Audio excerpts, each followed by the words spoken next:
Hello everyone, my name is Cora Stewart and my presentation is on women in the workplace.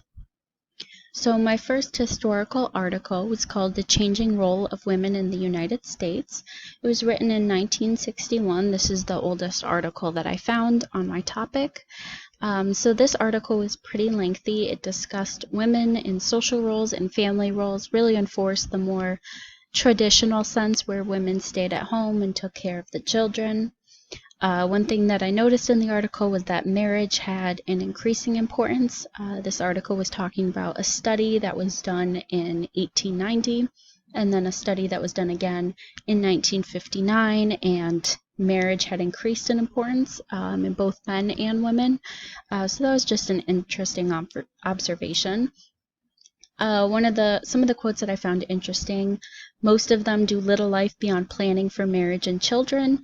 That quote is in reference to women, saying that, talking about women's life in general, they don't really work, is what they're basically saying in 1961.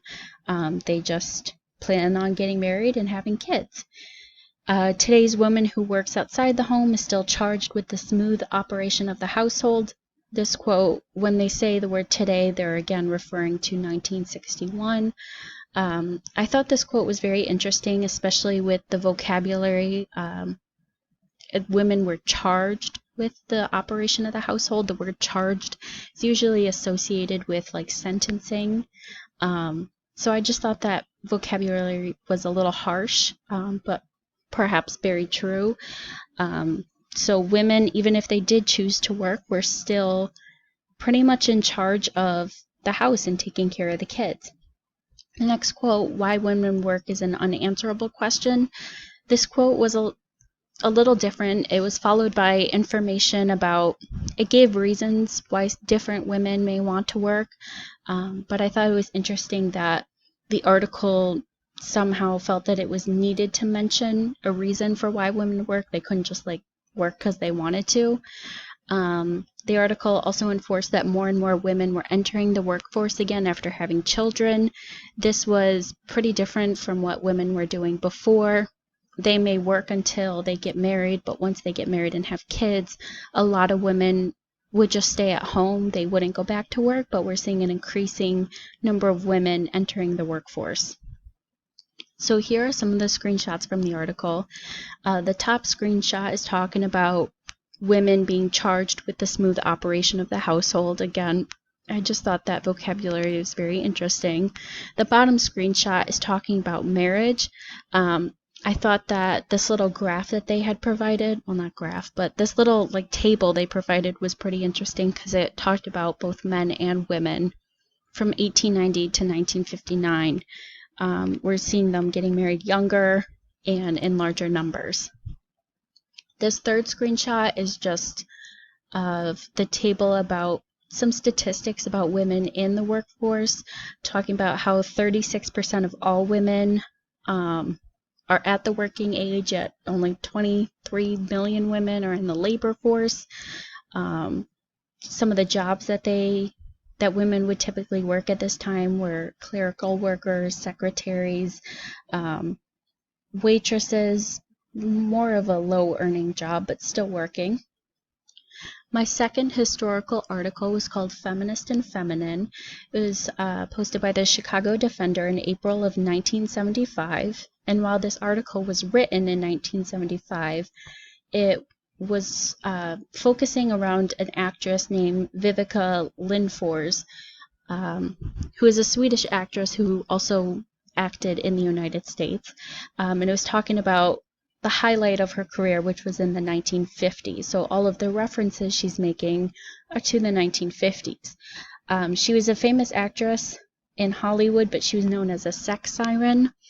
Again, women are being portrayed mainly for sex, even in Hollywood at this time. One of the quotes of hers that I found interesting, at that age, you are almost through, both as an actress and as a woman. She's referring to the age 35. That's pretty different from how it is today. More and more women are waiting to get married and have kids. I would say that it's safe to assume a lot of women in today's society don't even have kids until they're in their 30s. But here she's saying in the 1950s, by the time you hit 35, you're kind of done for, which is really sad to hear about. Vivica, at the highlight of her career, wanted to help change how the public saw women, not only through the eyes of a man, because at this time, directors, producers, script writers, everybody who was making a movie were all men. And so it was only, all the movies were only produced through the eyes of men. And she wanted to help change that. One quote of hers that I liked: "We should not call ourselves feminists, we are humanists." There's a lot of negative connotation around the word feminist, especially in today's society.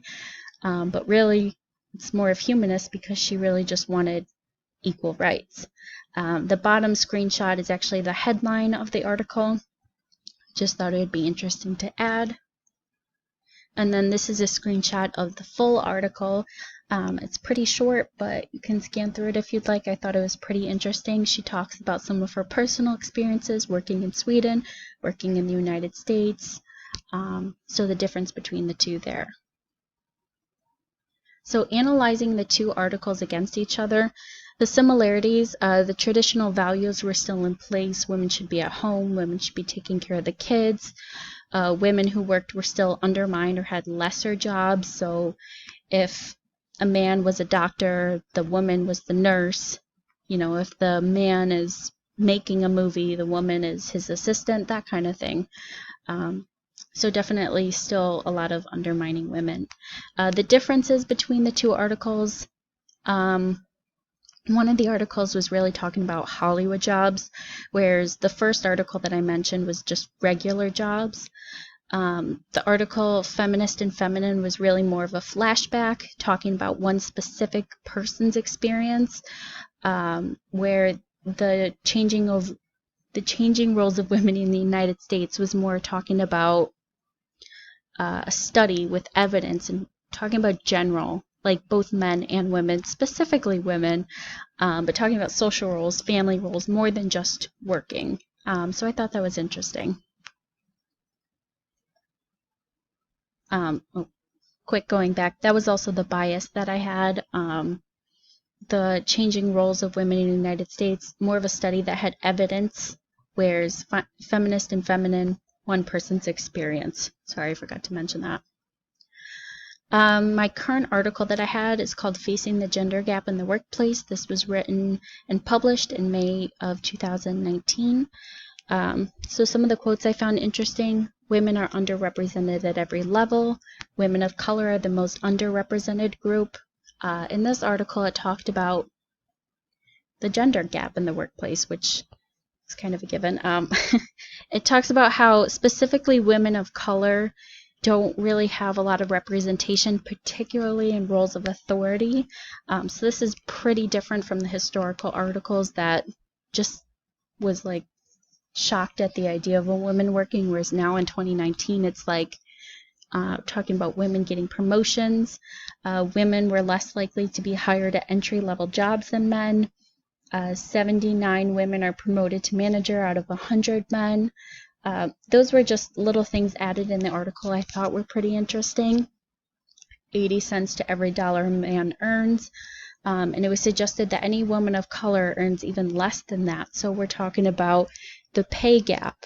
Again, neither of those interested or mentioned in the historical articles, which focused on just the idea of women working, whereas the current article focused on the differences of women working versus men working.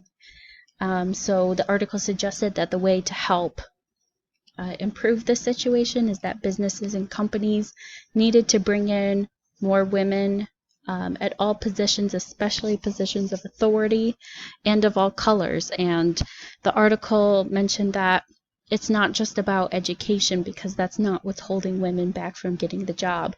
Fortunately, it is still sexism.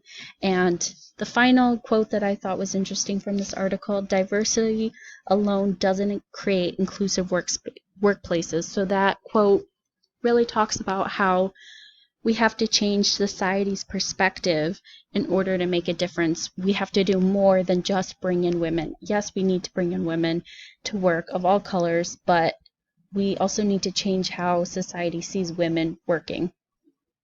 So here were the two screenshots from the article.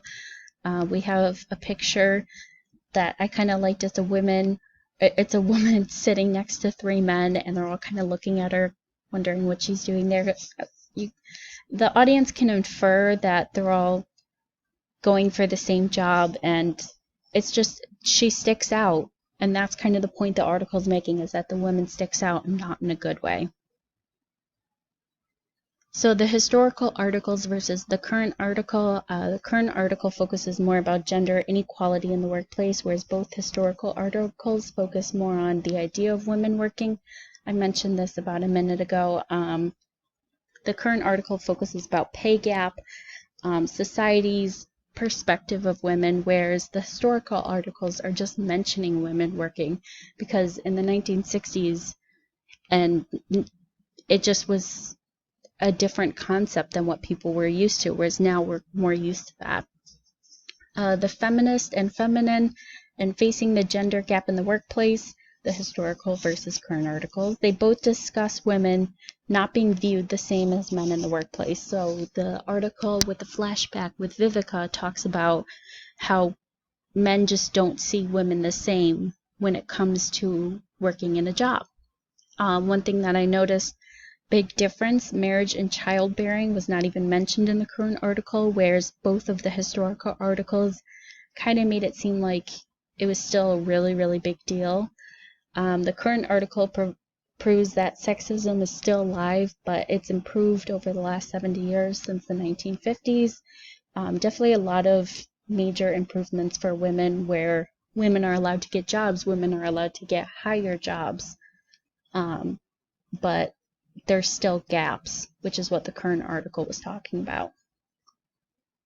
And these are my citations. So that's the end of the presentation. Thank you.